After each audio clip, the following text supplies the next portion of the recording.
吨吨吨，快乐正上头！本节目由一口春福茶香倍儿足的统一春福无糖茶独家冠名播出。vivo 实况不用 P， 快乐全在 Life 里。本节目由 vivo S30系列联合赞助播出。本节目由全球销量第一的飞鹤奶粉特约赞助播出。首款定制大脑营养，聪明宝宝喝飞鹤。就算是个路人甲，谁也要翻身的。浪花飘飘飘飘飘飘飘飘飘，谁不是个路人甲？谁又有资格评价？任他吧吧吧吧吧吧吧啦啦。努力奋斗。傻鸟工厂。吨吨吨，快乐正上头！感谢一口春福茶香倍儿足的统一春福无糖茶独家冠名播出。vivo 实况不用 P， 快乐全在 Life 里。感谢 vivo S30系列联合赞助播出。感谢全球销量第一的飞鹤奶粉特约赞助播出。首款定制大脑营养，聪明宝宝喝飞鹤，有问题找夸克 AI 帮忙多欢乐。感谢2亿人的 AI 全能助手夸克赞助播出。拉开乐宝放开玩 ，Why not？ 感谢年轻潮流有态度的乐宝啤酒行业赞助播出。加入爱奇艺 VIP 会员，每周5、周6、12点，会员抢先看单口喜剧的硬核对决。上微博搜索喜剧之王单口季，一起喜笑一下。团队火拼赛下半场正式开始。去年决赛的10强，前面出战的5位已经都被送到待定席去了。下半场也非常激烈。小学的时候一起读书，民族之间不会有文化冲突吗？我小学的时候连文化都没有，所以没有文化，只有冲突。直到这2年，10级到了，原来我不是风，我是先锋。你能想象吗？一个嗷嗷待哺、渴望知识的青年，翻开书一看，我文化。升级为抢金环节，要去抢金牌了，打起来了。我们在上海不一样，是在老家，钱花不出去。我说钱花不出去啊，你发点假币呀。所有在公共场合乱抽烟的人呢，我在背后亲切地把他们称呼为烟人。我为什么要往死里学呢？我不应该往清华北大里学吗？恭喜谢谢，取得胜利。我觉得我们今年的新人真的非常强，太精彩！你不知道谁就从那儿啪就站起来一个，你对他完全没有了解，突然一下从0到100顶满，太了不起了。接下来魔王挑战环节，魔王挑战的结果如何？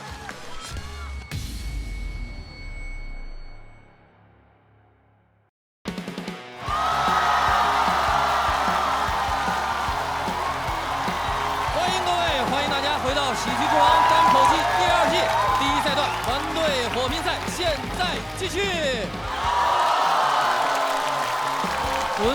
吨，快乐正上头！感谢一口春福茶香倍儿足的统一春福无糖茶独家冠名播出。现场的观众，你们快乐吗？快乐你就 vivo Live。感谢 Live Photo 神器 vivo S30系列联合赞助播出。飞鹤滋养小脑瓜，脑力体力两手抓。感谢全球销量第一、聪明宝宝都爱喝的飞鹤奶粉赞助播出。我们再次欢迎我们的气氛组组长，欢迎天真姐，欢迎大林，欢迎大鹏导演。我们看到已经晋级的诸位朋友坐在这边，座位也越来越少了。那咱几位还有什么要对接下来要上场的朋友托付的不？咱们都加油啊！一会儿拿出最好的表现，加油加油！我就等着笑了，等着笑了，等着笑啊，或等着哭啊，都行。这就是咱们所有观众的心声，等着笑，等着哭。正式比赛之前啊，还有一个小发现，发现现场有咱们一位老朋友啊，拉红在这儿呢。老朋友手里拿着咱们的新朋友 vivo S30，是不是？我这个空手来看表演确实不好意思，所以带了我的老朋友 vivo S30来给大家拍人生 live 图。我的拍照技术非常好，然后就是 vivo 50，我就可以帮你们拍。对，你先多 v 我们 live， 然后那50你找导演组商量，好吧？我们马上又要开启的，就是你们都很喜欢，但是去年让我们几个非常难受的魔王挑战环节。即将下场的这位朋友，去年每一场都是超高水平演出，让我们掌声有请小鹿。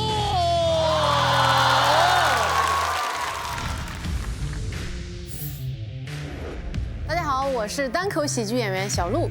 婚姻是2个人的事情，但婚礼是我1个人的项目。这个婚它在劫难逃，我绝经了我就绝后了，我就没有卵用了。我觉得我们喜剧之王非常有可能诞生一位女王。小鹿有一点断层的优秀，我觉得他是很利落，非常全面。他就是我觉得线下线上都是最棒的脱口秀演员。我觉得他有点太厉害了，完全我的精神偶像那块。这个女人该死的完美。小鹿去年那个表现，不当魔王谁当魔王？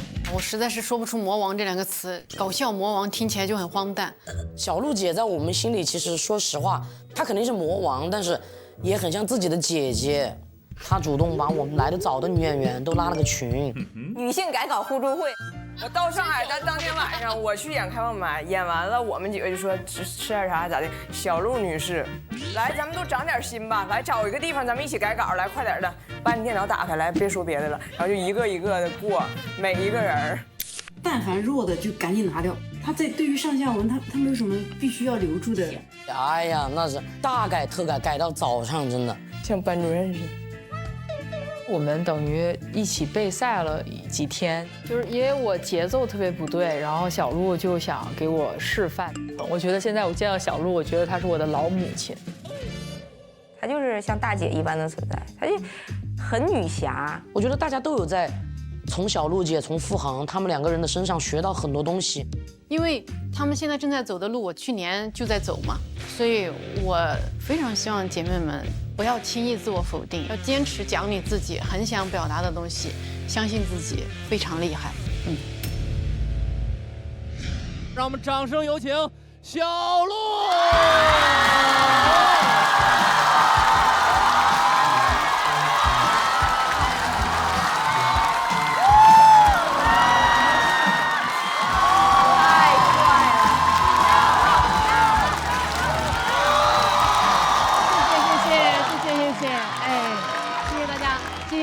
谢谢，哎，好像刚才没有见到我一样。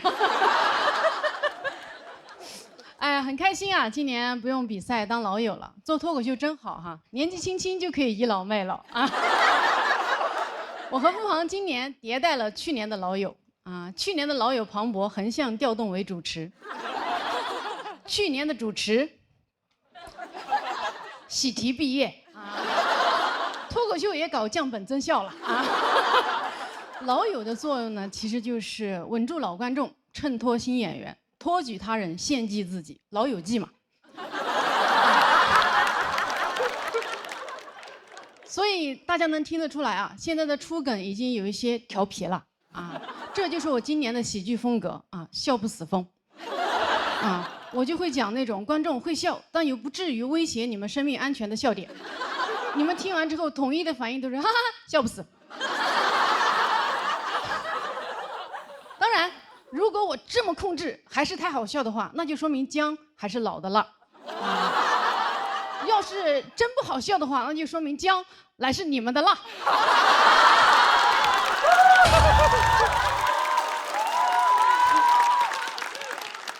脱口秀比赛好啊！我们每年来这里，带着自己最好的段子啊，最大的野心和最严重的心理问题，一顿厮杀，最后只有一个人会含笑上岸，而其他所有人都将大获失败，或者小获一些不为人知的失败。就是那种啊，你还上过节目啊的失败。哎，太残酷了啊！残酷的就像这个世界上其他任何一个行业一样啊。但人呢，又没办法不比，就连我们今天能坐在这里瞎比比，那都源自于当年我们在爸妈的身体里拿了那次游泳比赛的冠军。那是我们第一次拼命。你当时游完了，上岸了，以为完事儿了，一抬头发现，哎，人生是铁人3万项。在羊水里的日子都是海选。一出生，恭喜你获得了参赛资格啊！我第一次接触到看看别人家孩子这句话，当时我只有1秒大。啊！我出生的体重5斤2两，隔壁床的孩子8斤4两。我妈当时看着我说：“咦，这孩子怎么缺斤少两的？”我爸说：“哎呦，是不是没生完？”除了跟别人家的孩子比哈，我是家里的二胎，从小我还得跟我哥哥比啊。小时候我家里所有人都会夸我哥，说这孩子聪明，就是调皮，夸我都说这孩子踏实，就是踏实。踏实这个词一听就脑子不太好使，并且小腿很粗的样子。确实是这样。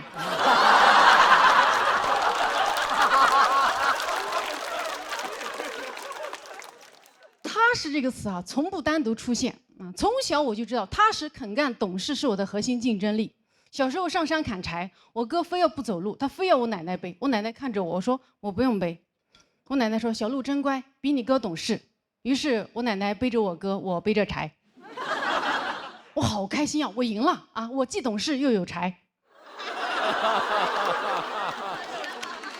哎，我奶背人，我背柴，我哥好惨，人财两空，笑不死。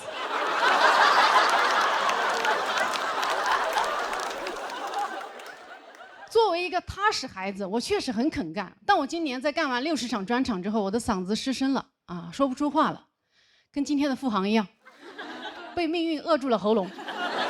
我当然也没有这个备用的嗓子嘛，所以我只能取消了演出，在家闭麦了10天。那个感觉怎么说呢？无语了，大无语事件。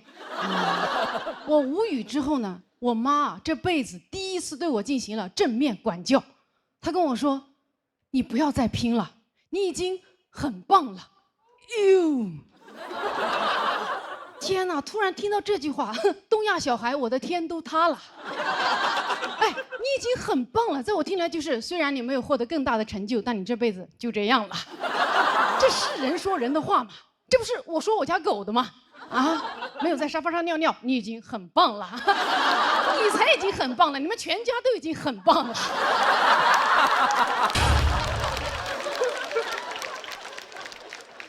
我这才哪到哪儿啊？哎，我妈吓得我都开始反省了。我想呀，到底是什么事情让我的父母突然放弃了我？是我哥突然出息了吗？也没有啊。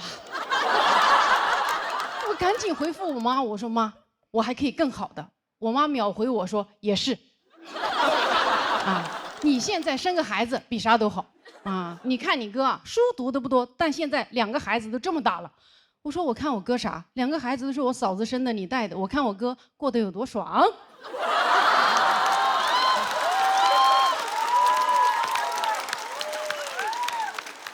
我妈说：“呀，这你跟你哥比啥？”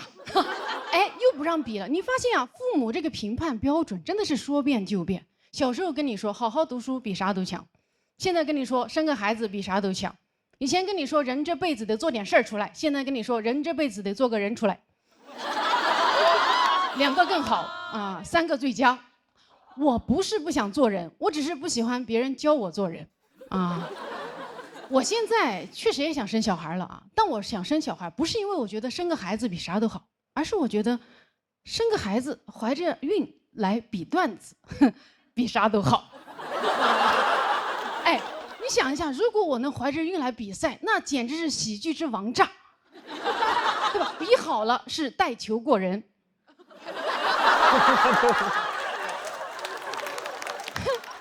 没比好那是其他演员没有素质。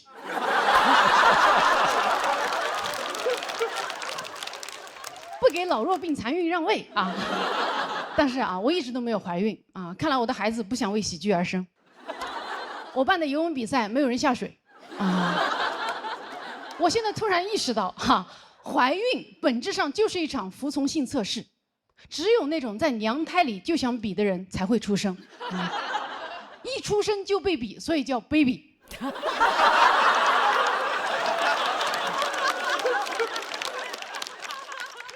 现在知道我优化掉哪位老友了吧？王建国的大业后继有人了。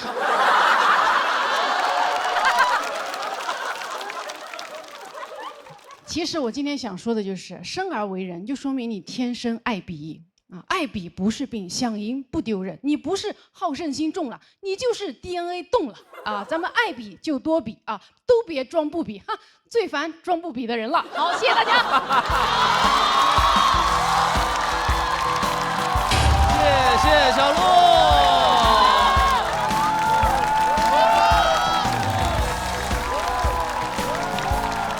喜欢小鹿表演的朋友们，千万不要忘记为他投票。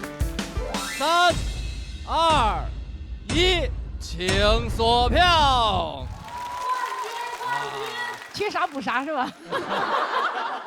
掌声再给小鹿。谢谢。今天这个建国若隐若现的这篇稿子，不好意思，朋友们 ，I'm back。是你自己要这么写，还是国仔在里边有所注意啊？有了一些这个 KPI 吧什么的，很开心，因为我觉得，我一直很喜欢建国去年说的，他觉得人应该调皮一点。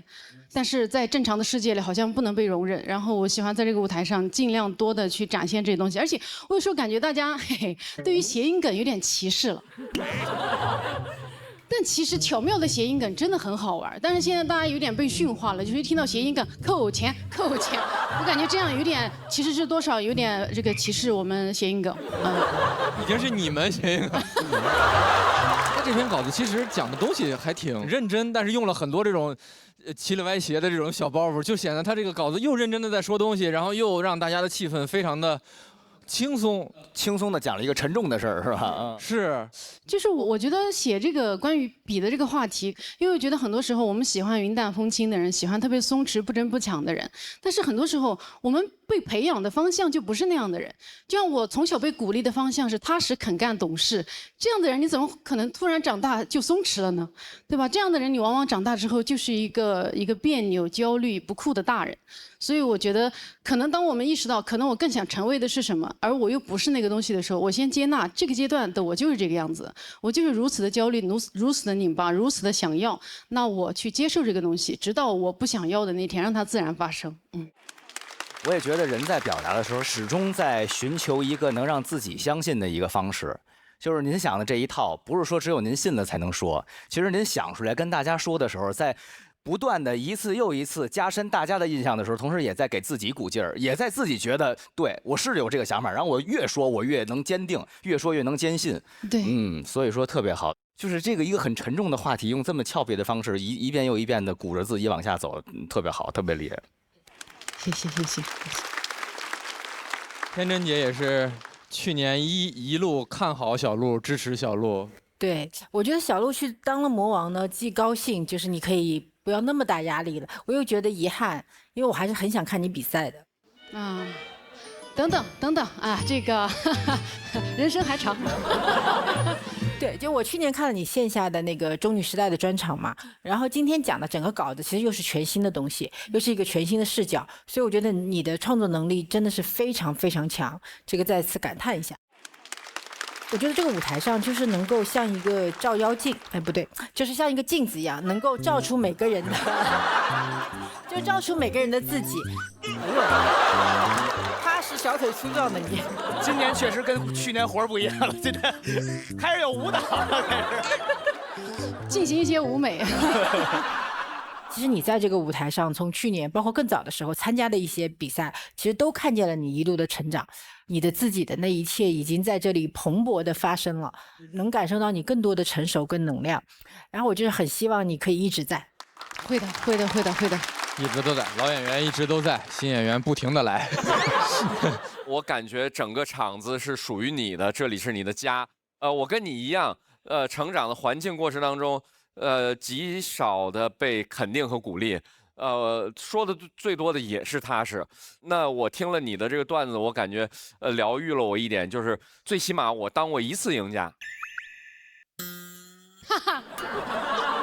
哎呀，笑不死。我也就当过那一次冠军，游泳比赛的那一次。我觉得你有这种魔力，就是你可以掌握笑，还有笑不死、大笑，你可以掌握大家的情绪，只是你选择怎么做而已。这个舞台就是你的，厉害。谢谢你。而且小鹿为什么跟建国这么熟，因为小鹿今年除了是魔王老友之外，也在跟国仔还有很多其他编剧朋友一起，都在帮助我们这些演员，一直在改稿。这个在座的应该很多朋友也都受到了小鹿，包括大家的帮助，谢谢你，谢谢。很开心，很开心，很开心。了不起，了不起。但是谐音梗这个手艺就别往下再传了啊！太多咱也受不了。确实，我们这个环节依然是魔王挑战环节，分数最高的那个人就拿到复活金牌，他可以为他们组再多赢得一个晋级名额。那么会有哪些人选择挑战魔王小鹿呢？请起立。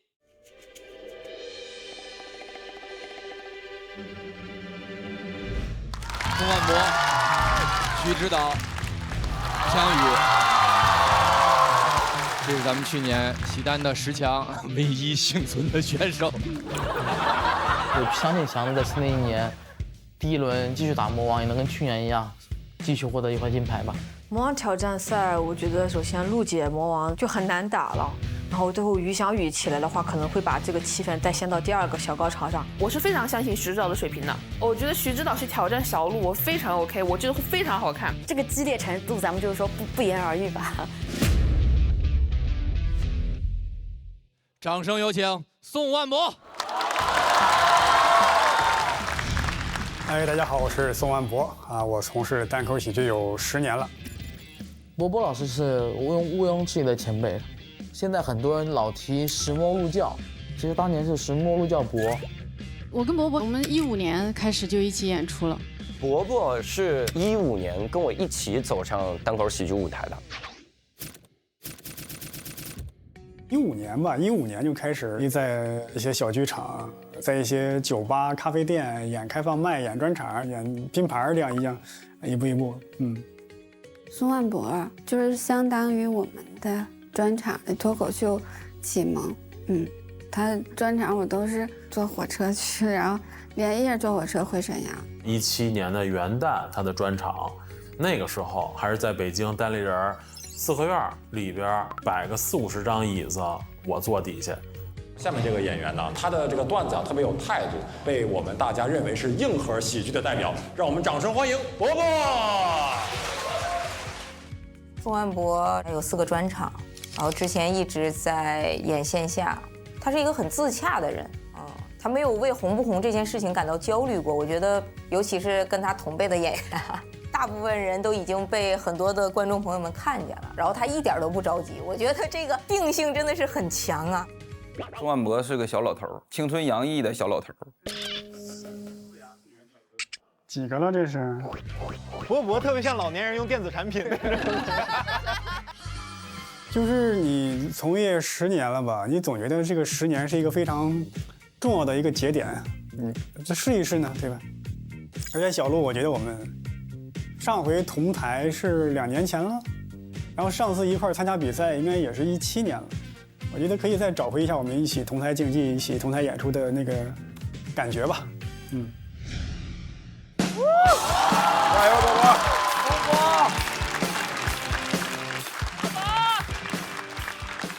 大家好，我是宋万博。今年我的人生取得了重大突破，我找到了女朋友。我是在交友软件上找到的。说实话，一开始有点犹豫，因为我一个朋友跟我说不要用那玩意儿，上面男男女女都可乱了，不是啥正经地方，你别下载。我下载了。使用感受怎么说呢？就一个男生啊，一个男生，如果你不是特别帅的话，你是感受不到乱的。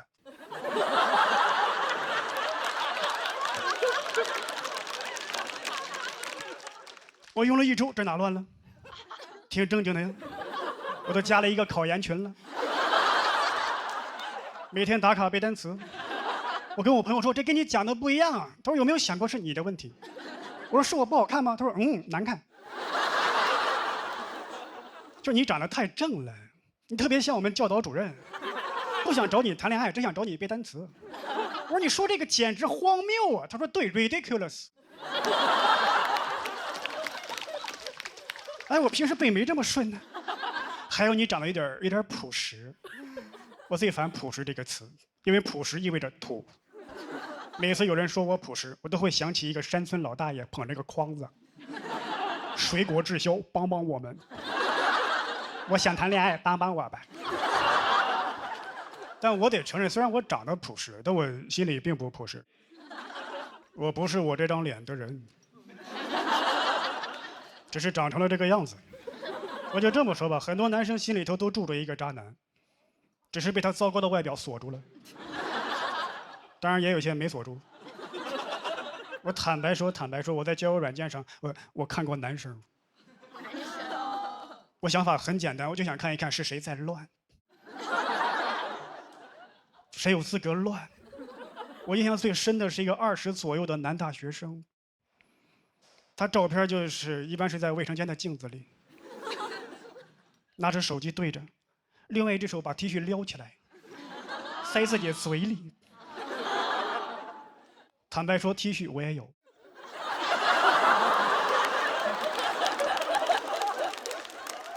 但我差的是 T 恤吗？我要是把 T 恤撩起来，特别像30天减肥的第1天。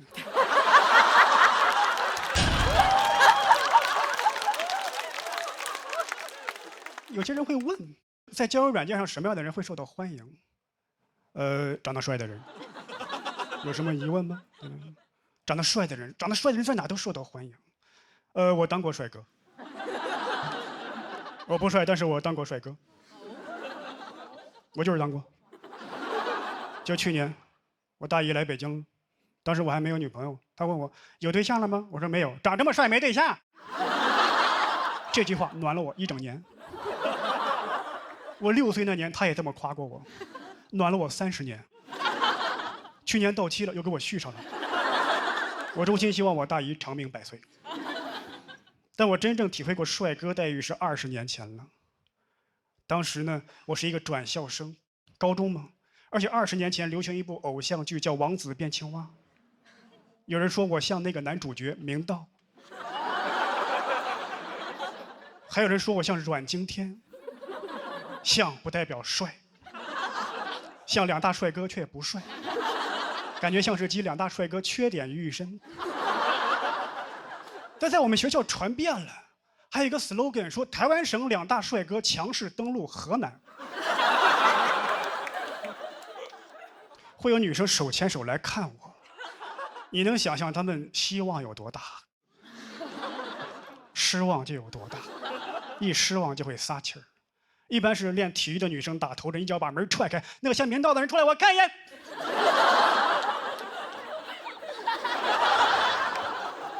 像个屁呀！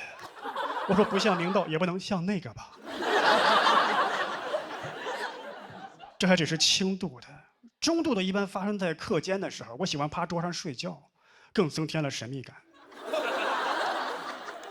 想象一下，转校生，教室的后排，课间喜欢睡觉，符合校园帅哥的一切设定，就差帅了。会有女生头从那窗户那都钻进来了，就他一瞪我看一眼，我看一眼，看。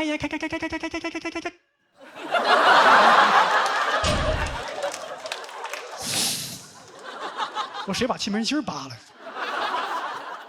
这还只是中度的，重度的一般发生在放学的路上。放学路上，我走着走着会突然听见后边有女生冲到我前面，这样。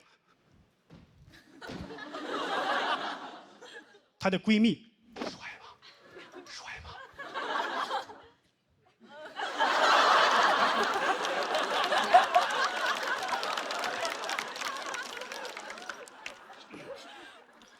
关键是我招谁惹谁了。但我也不怪他们，我觉得要怪就怪那个第一个看完我失望回去那个女生。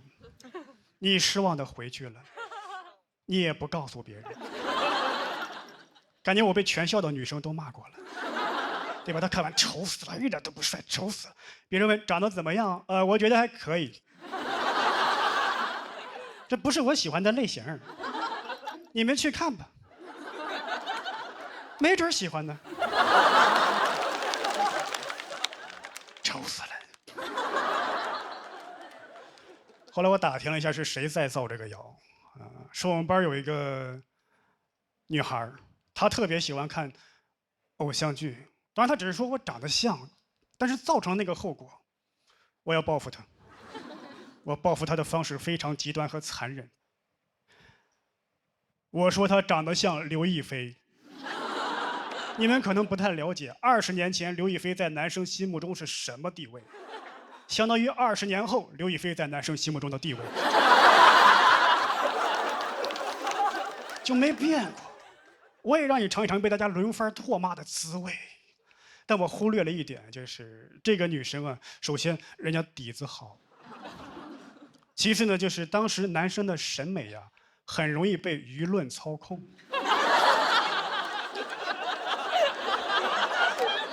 看着看着自己信了，还真有点像哎。从此有一个新的谣言产生了，说高2、6班呀有一对金童玉女，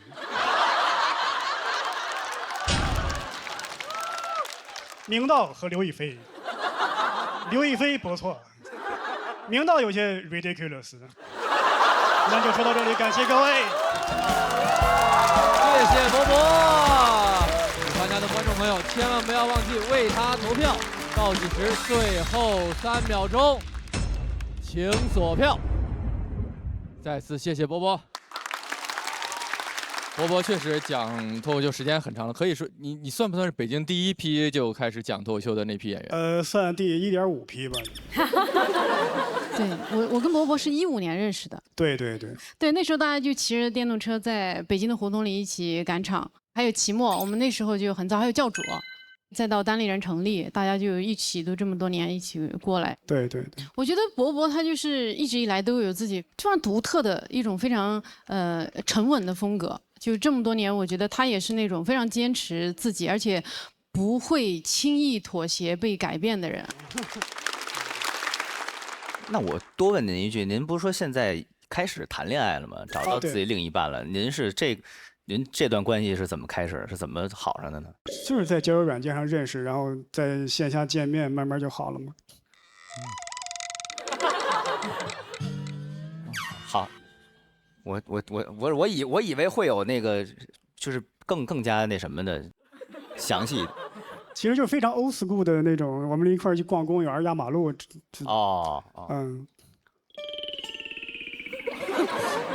庞博，快控场！真的没有，我也在等，真的没有反转啊，没有反哦，是纪录片啊，很纪实。但是我认为，一个人沉浸在自己的手艺活里，当你在认真的做自己的本职工作的时候，他就特别有魅力，他就特别帅。刚才你在舞台上表演的时候，你就特别帅。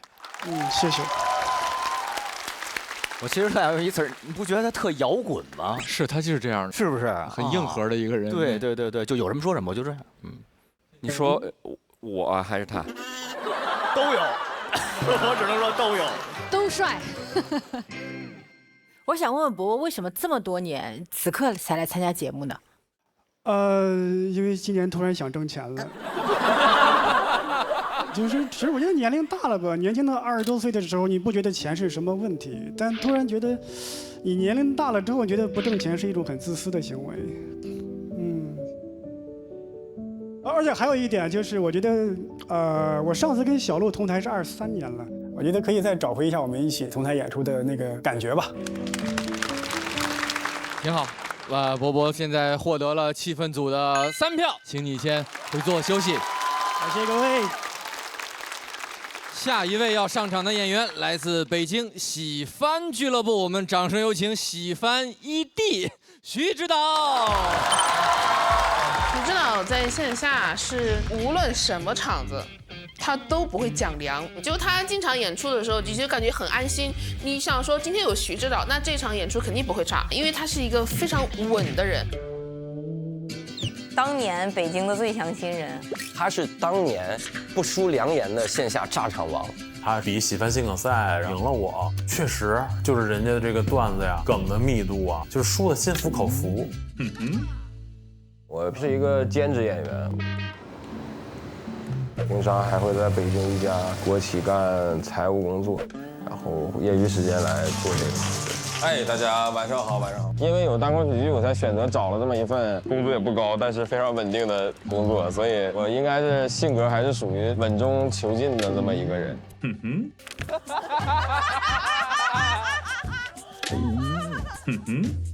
我因为西西去年来过嘛，所以那个相对我们来能踏实一点，就很多东西就是可以学一学，问一问啊，帮一帮啊，看一看啊，管一管啊，学一学。领导，好的领导，翻了6番，翻了6番。谁挑战魔王？一般来说，新人挑战魔王，大家会给你一些个勇气分。试试吧，那就徐指导打吧，因为你那一篇无论在哪儿都会很出色。行，我打。稳住，我觉得用饱满的状态把段子讲好，不会差的啊，我坚信。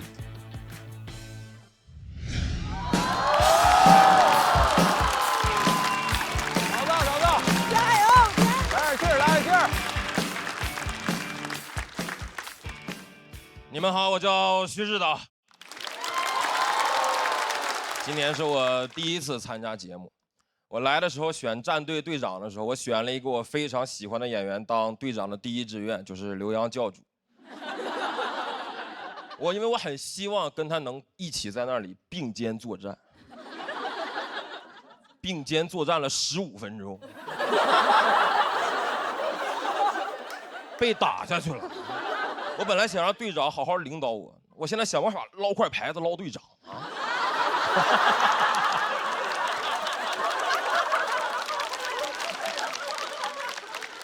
我从小是家里老人带大的啊，我对我的爷爷评价一直都挺高的。我觉得我的爷爷姑且可以称之为是个慈善家，啊，就主要的这个慈善方向是这个缅北这一块啊。就我的爷爷在被诈骗这一块就是天赋异禀，可以说是老天爷骗他饭吃。因为他身份太特殊了，我的爷爷是一个专攻于草书的书法家。名字叫徐德伦啊，就如果你们真的好奇的话，就等下演完出你们可以去搜他，啊，但是你们不要去骗他，因为我马上就要讲到别的骗子是怎么骗到他的，这些都是吐槽我爷爷，不是跟你们介绍我爷爷的使用方法。因为我爷爷是一个民间老艺术家，他很渴望自己的作品能够被大家认可。骗子就会拿捏这个心态，比如我爷爷经常会花重金买回家里一些你一听这个世界上他就不该存在的奖项。前段时间家里多了一个奖状，叫中华书画4大魁首，上面4个头像：徐悲鸿、张大千、齐白石、徐德伦。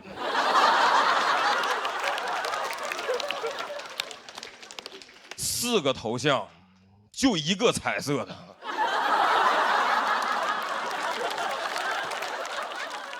今年我过年回家，饭桌上我的爷爷非常开心，啊，说一家人都回来了，想开瓶茅台。我说爷爷，咱们都自己家人，没有必要喝这么贵的。只见我爷爷大手一挥，掀开帘子，里面露出了一箱长得像茅台的酒。我说爷爷，咱可都自己家人，要不稍微喝点贵的。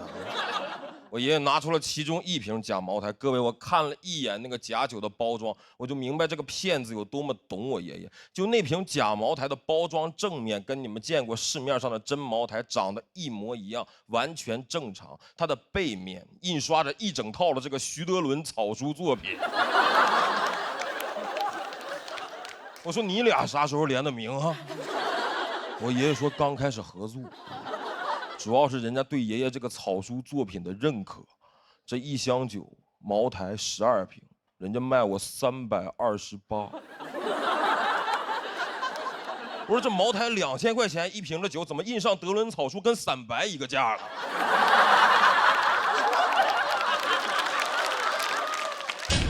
这是对你德伦草书怎样的认可啊？这德伦草书可太牛了，帮家人们把价格打下来了。我不想伤他的心，我还是陪他稍微喝了一杯。就朋友们，我平常也是喝过点白酒的，但我真没喝过假酒。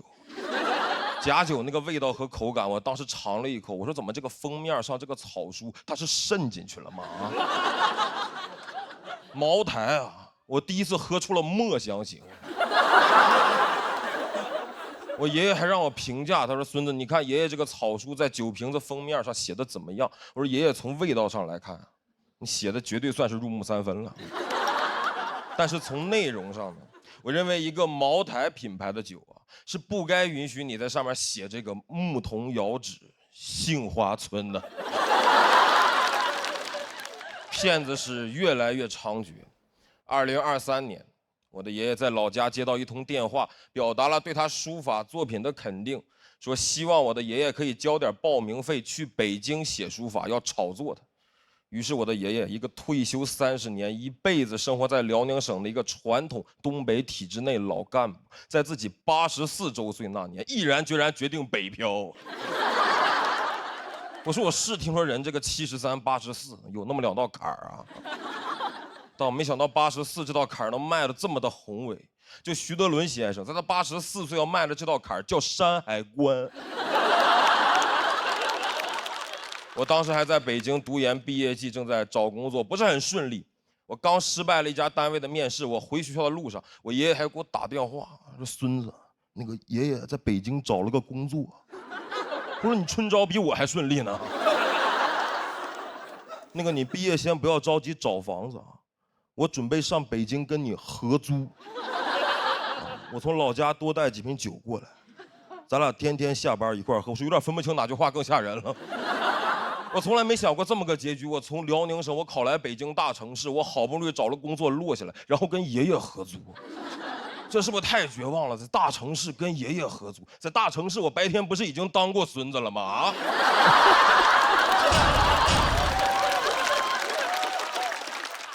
跟爷爷合租，各位你们有人跟爷爷合租过吗？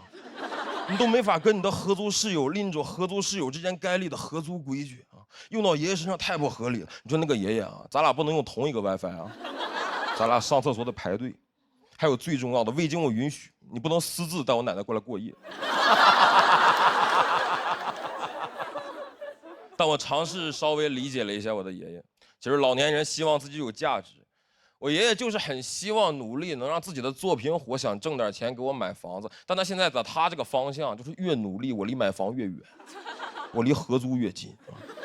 骗子最过分的就是这点，他会利用老年人的这种亲情。他那个骗子直接就跟我爷爷说，只要你愿意来北京啊，把这个钱交了，我就会炒作你，将来你1平尺的书法作品就能在北京买1平米的房子。我爷爷听完，现在拿着那个笔和纸就要来给我弄套房子。上一个这么有底气的书法家呀，叫神笔马良。我说咱是不是太敢信了啊？1平尺好几万，你按他这个说法，我爷蹲地上在那写比印钞机都快。我爷就鲁迅笔下的老黄牛不过如此了，喝的是假酒，写的是真迹啊。你感觉宣纸想升值都该给我爷爷用，蔡伦造纸就是为了德伦用纸。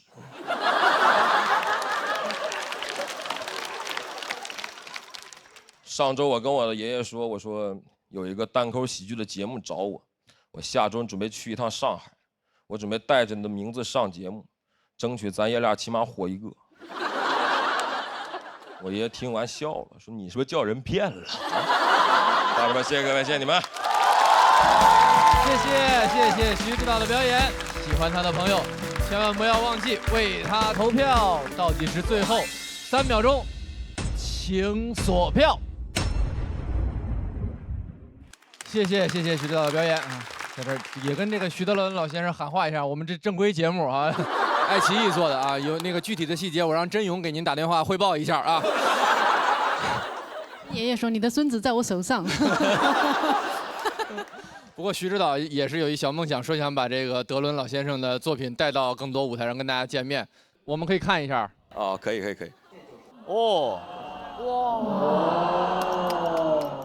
因为我爷爷平时写草书，然后他这次特意写了一个就是简体中文，然后这是大概前天吧，然后我才跟他坦白我要讲他，因为他到现在也不承认自己被骗嘛，所以，然后我跟他说，爷爷，我准备那个上节目，主要是宣传你书法，然后，家里人也这么骗啊？哎呀，相欺相骗一家人，挺好。那你爷爷知道你要挑战小鹿这么一个有压力的一个环节吗？我爷爷应该不认识小鹿老师。但我确实那个跟我爷爷聊过这个事儿，我说那个哪怕就是只讲一篇，然后我也讲这个事儿，然后哪怕只讲一篇，咱就尽量跟就是特别喜欢的老师们一块儿打一下 PK 一下，交流交流。对。刚才那个庞博老师也说了，说您是喜番的小舅子呀，什么小舅子？不是没有一姐吗？你不是一弟不是？那小舅子也差辈儿了，怎么能小舅子？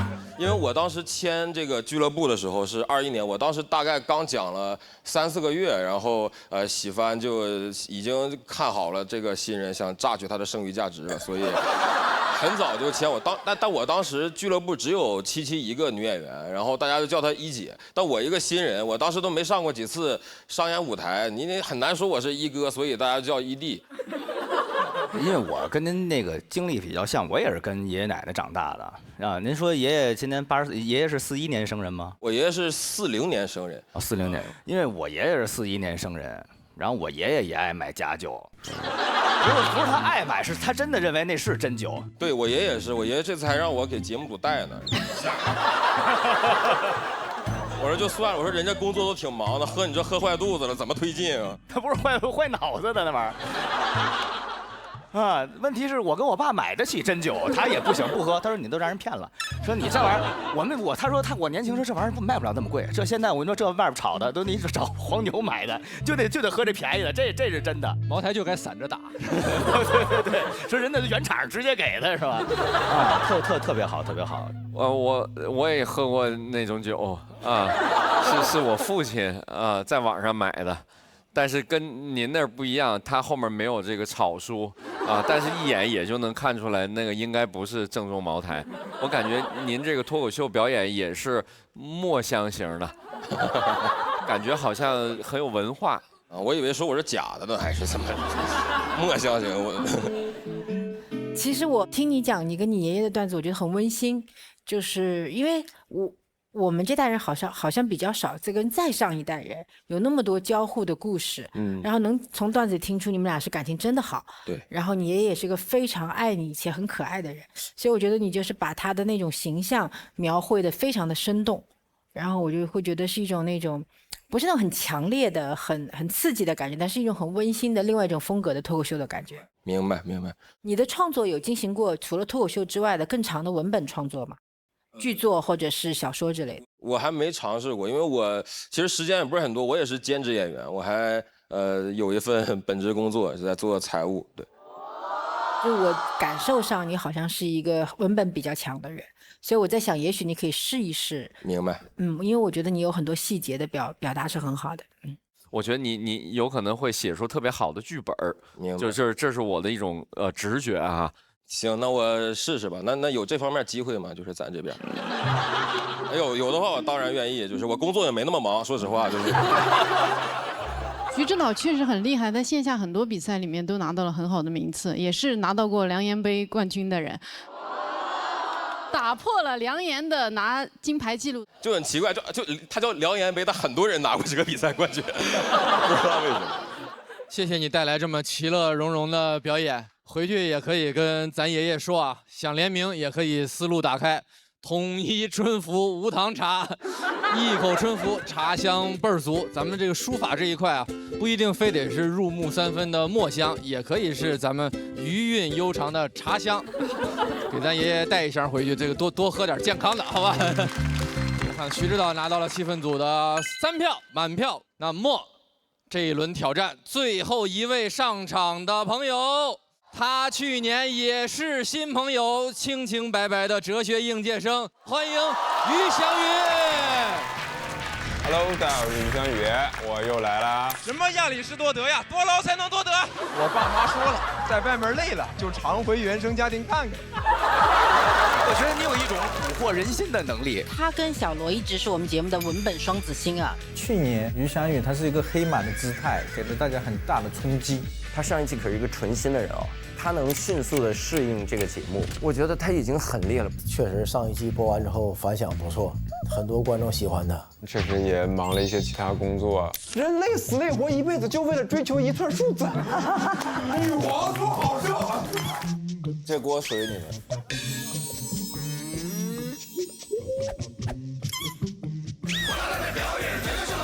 火辣辣的范老师，请你多批评。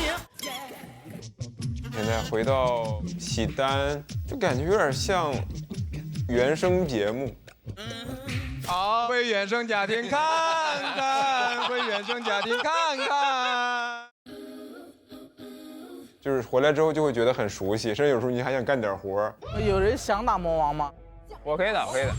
然后觉得要是能为团队争取一点啥，还挺好。那于翔宇就是要是打魔王，有没有什么想对他说的话？我寄予厚望，我觉得很有希望。我认为于翔宇能打赢魔王。我认为能，可以，我认为咱能去香港，加一加一，必须能，这就是我们的凝聚力。在金队比赛第一，比赛第一。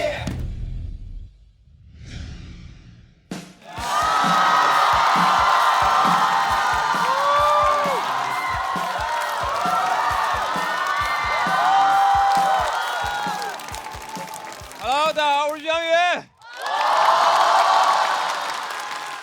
去年录完节目之后啊，我确实变化还挺多的。现在已经开始有亲戚找我办事儿了。我上个月突然接到一个电话，跟我说：“翔宇，你表哥被抓了。”我一问，说是因为我哥开店不小心收了一笔诈骗的赃款，要配合调查，现在被抓到了上海，联系不上。然后问我说：“翔宇，你看能不能找个人去看守所把你哥弄出来？”我听完直接懵了，我上哪儿找人去？我在上海认识的全是脱口秀演员，屁用没有，只会幽默。我要是问他们，你们有什么路子能去看守所吗？说咋的？你想去看守所演出啊？那你去不了，那里明星太多了，你咖位不够。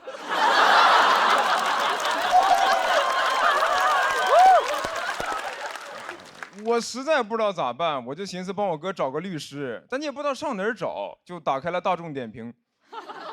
哎，大众点评真的有很多律所，但那些好评你也不敢信，就跟饭店一样，很多好评一看就是刷的，说这家律所位置好找，不用排队，判的死刑立即就执行了。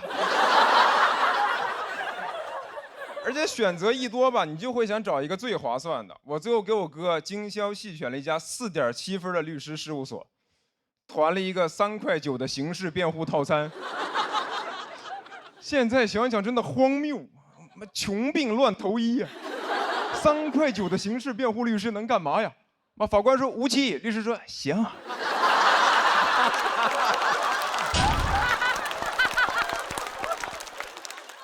我哥在那儿，我到底犯什么罪了？贫穷。后来我哥当晚就放出来了，但这个事儿对我冲击特别大。就是我本来以为我能不用搞关系、找人情，靠自己就能生活下去，但其实我靠的就是啥事儿上网搜。你说亲戚问我，翔宇，你在上海有人吗？我说我有人工智能，有问题找夸克。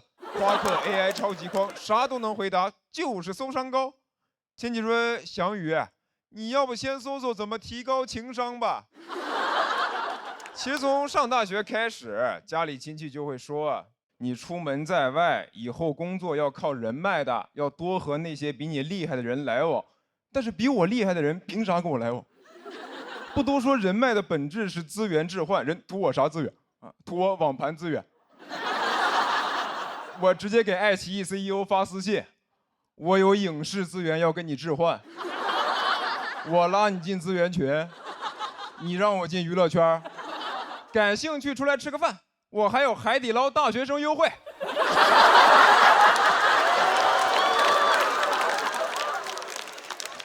哎，但是我现在能意识到吧，有些事儿你只靠自己确实很难办。我去年刚来上海的时候看过一次病。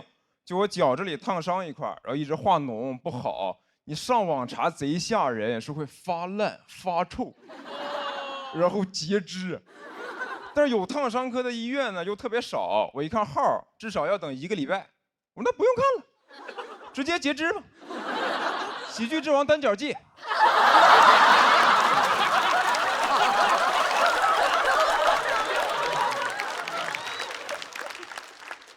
然后我找了半天，发现唯一能挂到的就只有那个特需门诊。他的意思就是你不用排队了，但是同样的医生，你直接挂50，特需门诊1000。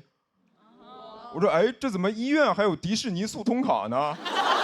我要不还是排队吧。我就发现人在财力有限的情况下，你哪怕是看病，也会下意识考虑性价比，就真的要钱不要命。身体的事儿不着急，啊，不就是排队排到死吗？至少能玩上1个项目吧，啊，飞越太平间。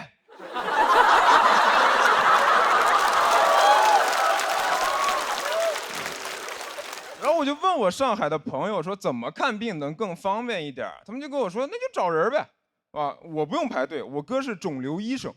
我说那你天天得肿瘤？他说不是，我哥会带我去其他科室再找人。那医院也是小社会，能关照的地方肯定会优先亲友嘛。为啥是亲友优先呀？不应该是 IC 优先吗？以前也没人教我这些呀，我只知道学医救不了中国人，不知道学医能救自己人呢。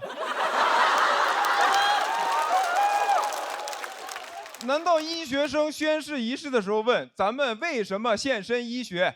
为家人谋福利。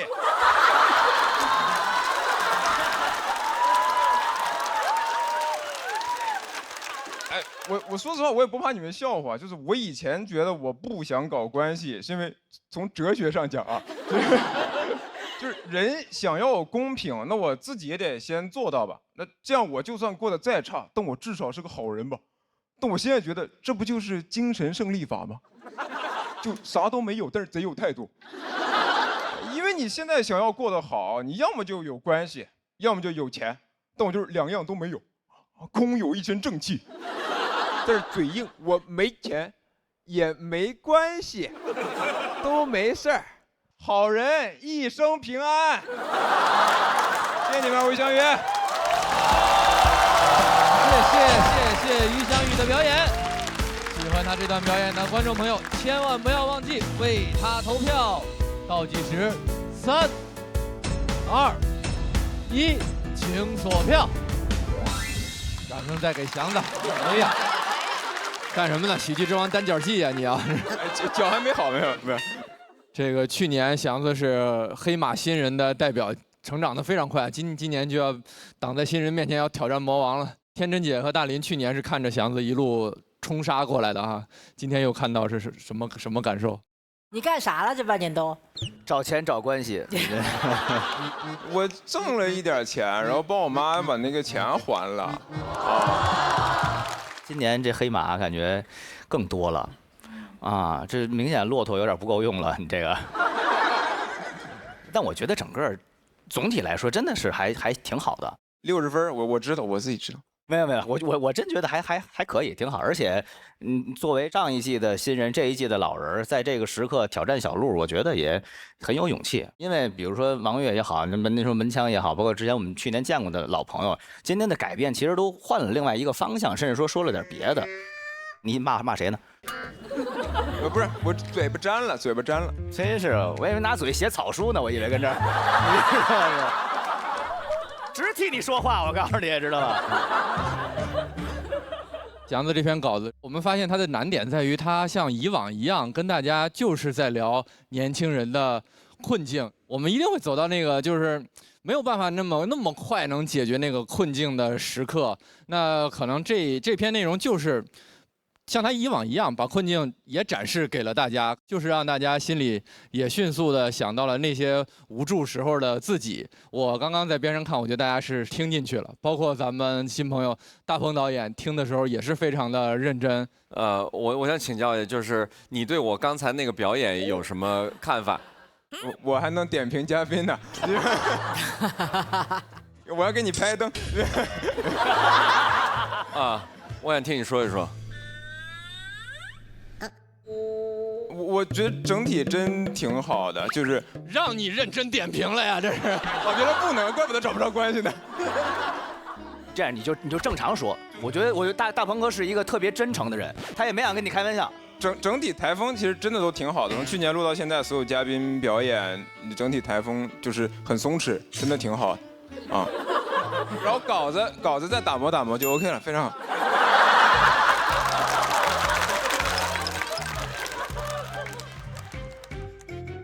我特别感谢你给我提的这个建议，我希望未来还有机会我再进步。然后呢，我就是现在开始点评你了因为为什么我想听你的意见呢？是因为我觉得你是哲学系的，你肯定会解决掉我的很多困惑。我就非常非常期待你的这个表演当然这个表演也符合我的这个期待因为它其实是年轻的朋友们的一个痛点，你给站在台上你说出来了，这是一个很了不起的事儿。这个痛点咱们没有办法给予答案，我觉得谁也没有办法最后能带着一个明白能够走出去，最后下次不看病的时候避免这样的问题。但是你面对这样的问题说出来，我觉得你就很了不起。谢谢大鹏老师，谢谢祥子带来的表演，也谢谢气氛组给于翔宇的3票。那我们请宋万博和徐指导回到舞台中央。这一组有行业的老兵，也有今年的新人，也有去年就冲出来的黑马，加上小鹿4位也都是拿到了气氛组的满票。最终这一轮魔王挑战的结果如何？我觉得小鹿赢。伯伯他的段子有那种很轻柔的感觉，就是很轻柔、很文学的这个部分在，我很喜欢这种段子。徐指导他的文本跟技巧，我觉得是没话说的。他在舞台上的那个劲儿，我觉得是非常有力量的，表演节奏也非常好。祥子他有很强的舞台感染力，我都是祥子的能力，我觉得还是非常好的。小鹿就是一如既往，非常非常的稳。我觉得他非常忠于自己的就是内心，他就想要用他的内容服从他真正的价值观，我觉得特别好。最终这一轮魔王挑战的结果如何？请看大屏幕。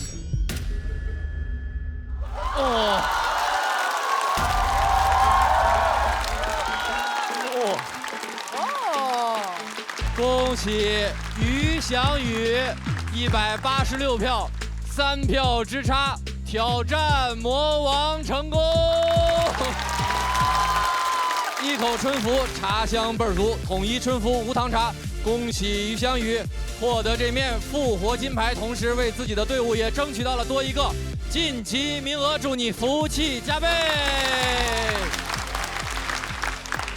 那根据咱们的规则，徐指导和宋万博虽然是非常优秀的成绩了，但是因为票数没有超过魔王的票数，要暂时到我们的待定区。离开这个主舞台之前，有什么要跟大家说的吗？关注这个德伦草书小某书是这样，因为那个号是我妈在运营但是那个不是假号，因为那个小某书最大的年龄是75，然后上面先写的75，然后给他发私信什么也注意点，就是对，然后紧接着就是那个因为这边还有很多没表演的，就是里面大多数都是我非常非常好的朋友，然后也希望大家就是可能等下真挺累的，但是那个能把表演看完，谢谢各位啊。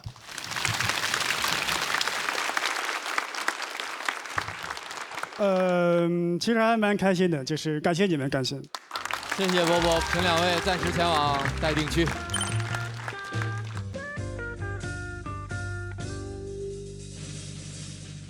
我真是有点不好意思，然后不，你们且听我说完。其实我比你们懂脱口秀，我知道这个内容没那么好，然后大家比赛是一个赛制，但是赢了还是有点不好意思。我想说一下，大家不是说觉得你讲的不好，而是对你的期待太高，就是大家把你当一个超级冠军去期待的。好，知道了，你别说话了，保护我嗓子吧。好嘞，恭喜于翔宇晋级，谢谢大家。波波专场我也看过，他的演出我也看过，我还跟他一起比过赛，他都非常强。但是因为我去年大家认识我了，像徐指导、博博在这个线上的节目还没有那么多现场被大家认识，所以我肯定是占了点便宜。只能说下一赛段尽量呈现一些更好的内容，尽量好好写。哎呀，他保住了我们喜单10强的尊严。哎呀！马上挑战还在继续，表演还在继续。接下来要出场的这一位，也是去年就来过这个舞台上的一位朋友，是大家都很喜欢的一位演员。他要上桌吃饱，说出的是很多人的心声。我们掌声有请美丽可爱的喜番一姐七七。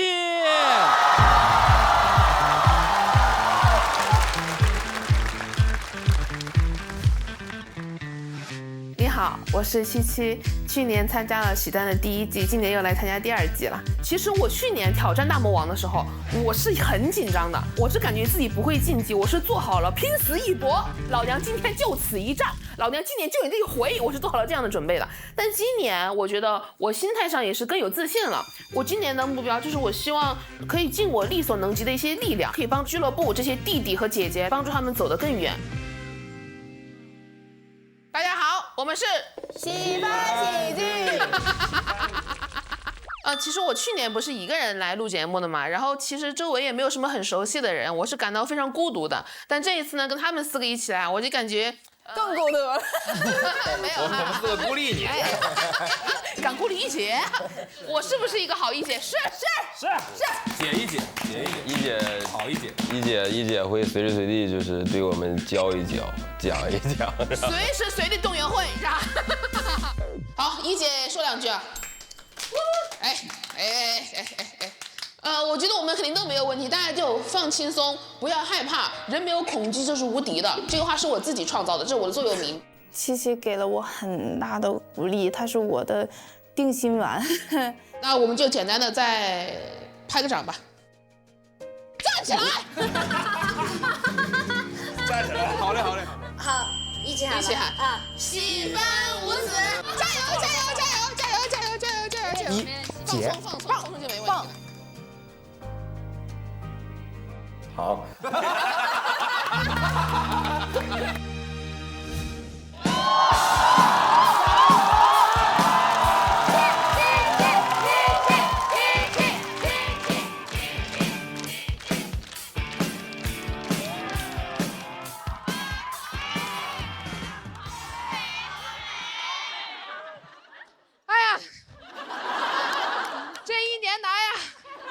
也是红气养人了。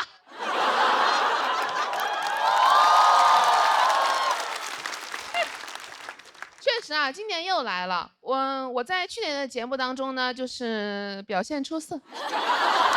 这个不是我自己说的，是我问了 AI。去年我上完节目之后呢，好多人夸我。还有人跟我说什么女孩子是世界上最美好的生物，女孩子都香香软软。我个人不太喜欢这种说法啊，因为我觉得我们女孩子是各种各样的，为什么一定要香香软软的，对吧？对啊，我们又不是什么法式小面包。但是直到最近，有一个零食品牌找我直播。当时真的没有忍住，我说我就是小面包，我香香软软，可能因为我太谄媚了吧，最后没有接到这个商务。上完节目之后呢，好多人说记住了我的自信。还有一些姐妹跟我说很羡慕我的天生自信，哪有人天生自信啊？咱们从来没有见过哪个医生在产检的时候指着那个 B 超单说：“哎呀，你这个小孩啊，先天性自信呐。”然后等这个小 baby 在产房里面出生的时候，他就做自己。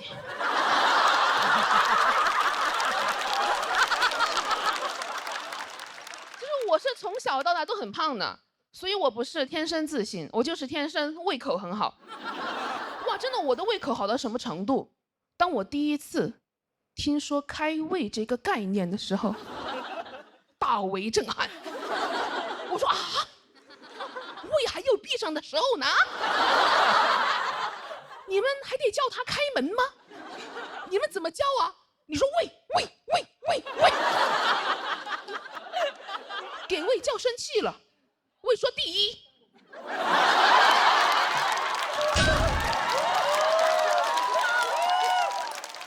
谢谢你们喜欢这个梗啊，这个确实是我今年写书最喜欢的一个梗啊，没有任何原因，就是荒谬啊。我以前其实都很自卑的，我最自卑的时候是青春期，因为初中的时候特别喜欢把班上最胖的女生和最胖的男生拉郎配，对吧？初中都禁止早恋，而我在包办早恋。我跟那个男生啊都没有说过几句话，我们两个人不敢，因为我们但凡有一点互动，其他人就哎，你看，真是天造地设的一大堆呀。真的，现在回想起来，我们两个人当时特别像那种被强制营业的 CP。我跟他都想解绑，但粉丝们不同意。我跟他想解绑有一个方法，就是有一个人呢要瘦下来，但我瘦不下来，所以他必须给我瘦下来。到后面我疯了，我看见他坐在那儿，我就生气，我说你运动啊，你跑步啊，你再不跑，我就追你了。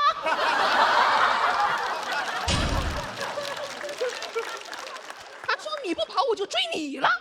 同学听到磕疯了，哇，他逃，他追，这一大堆。好，都懂啊，都是磕过 CP 的人。但这个说实话不是我当时最害怕的，我当时最害怕的是体检称体重。都懂啊，因为我每次围着上那个体重秤啊，好多男生围过来起哄，那个场面万人空巷。那会儿就已经像女明星了，但其实那个体重秤更像女明星，我像她的保安，因为是我在，别看了，走，我们称老师不拍照。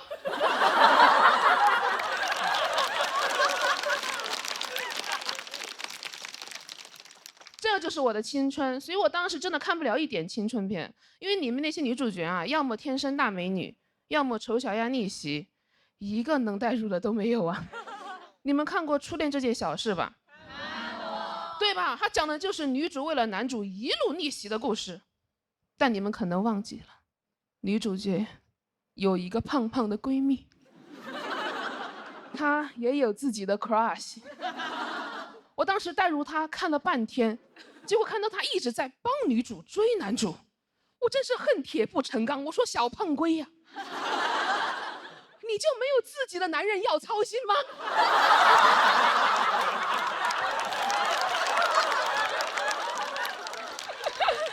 后来那个女主角啊，她不是丑小鸭逆袭变得很漂亮了吗？好多男生都很喜欢她，结果小胖龟还是黑黑土土的。我当时真的很生气，我说我们不是闺蜜吗？你美白不叫我，学化妆不叫我，哦，吃饭你倒是叫我了。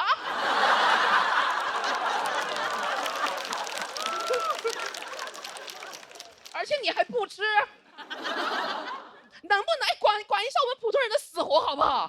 哎，能不能给我们普通人拍一个青春片啊？真的，能不能至少给我们造个梦，对吧？如果让我拍，我就拍里面那个女主角，她也胖胖的，什么都没有，但她就是很自信，因为她身边的人都很正常友好。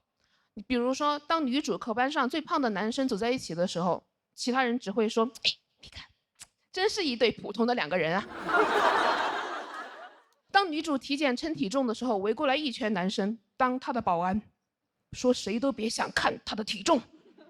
旁边医生说：“啊，我也不能看吧。”当女主因为有了 crush 开始身材焦虑饿到晕倒的时候，闺蜜递过去一个小面包，说美丽没有天花板，你看你多香香软。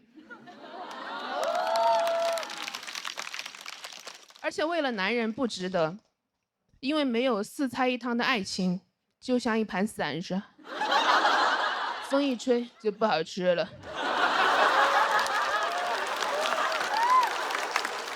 朋友听了我的这些设想啊，他说你说的这个不是青春片，是《舌尖上的中国》。不得不承认啊，姐妹们，目前的环境催生不出来这样的青春片。所以真的，如果你们觉得自己不够自信，你就装。你们别管，你先装他一个疗程的。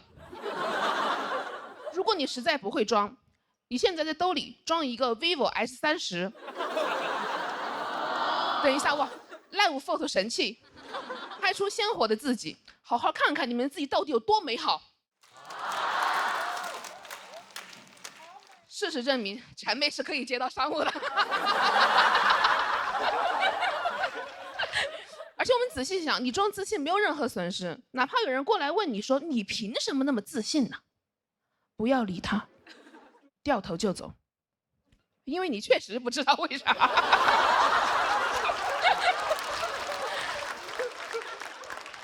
就像我也不知道以前为什么要自卑一样。谢谢你们。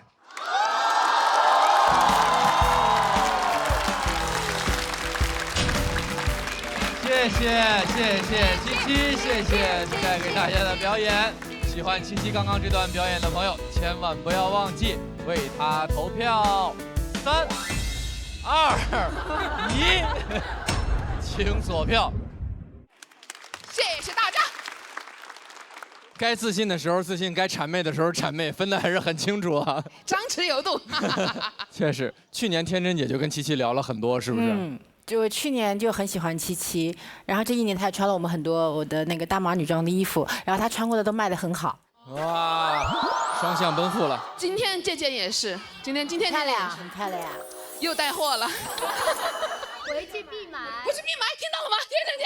好，谢谢。常带货。谢谢。我觉得七七就是可以在舞台上耍起来了，就他之前就可以，但现在好像可以耍得更开，就是会有那种整个舞台都是我的，观众也都是我的，就你整个传递的快乐能量是非常强的，从头到尾。很喜欢你最后的那个底，就是自信虽然没有什么理由，但自卑也是没有理由的。对，我现在觉得我们要像恨自己一样去爱自己，要像觉得自己不好一样去觉得自己好，因为只有我们觉得好的时候，我们才能把事情做得更好。一定要相信自己。就是我们常常谈爱自己，到底什么是爱自己呢？假设没有外界的人肯定我们自己的时候，我们是自己永远的朋友、后盾，我们是自己最能给自己能量的人。所以我觉得任何情况下不要站在自己的对立面，不要去成为自己的敌人，这才是真正的爱自己，就是永远的支持自己。对。哇，这恨我们的人也太多了吧？至少自己站在自己这边，好不好，姐妹们？你今天一来，就是感觉这是你们家客厅。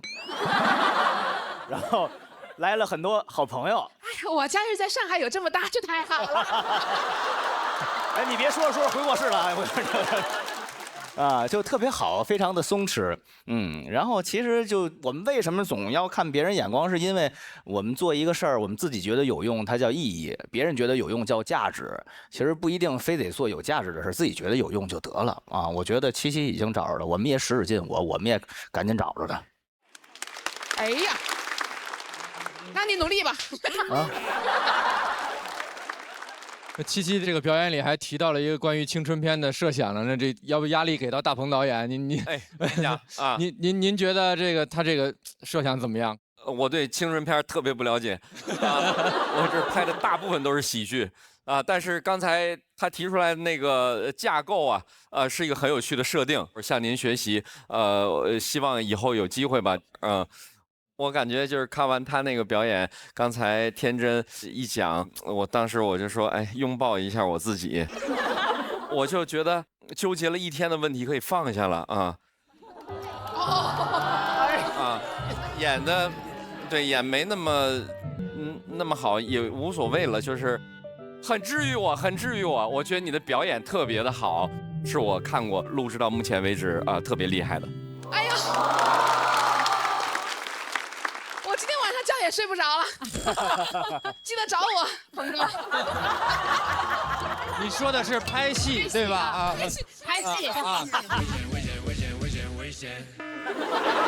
好嘞，确实啊，这个七七的这个自信也是赢得了大家的喜爱跟关照，获得了气氛组的3票。那挑战继续，对面的朋友要考虑了，要不要挑战七七？我们如果要就在倒计时结束之前起立。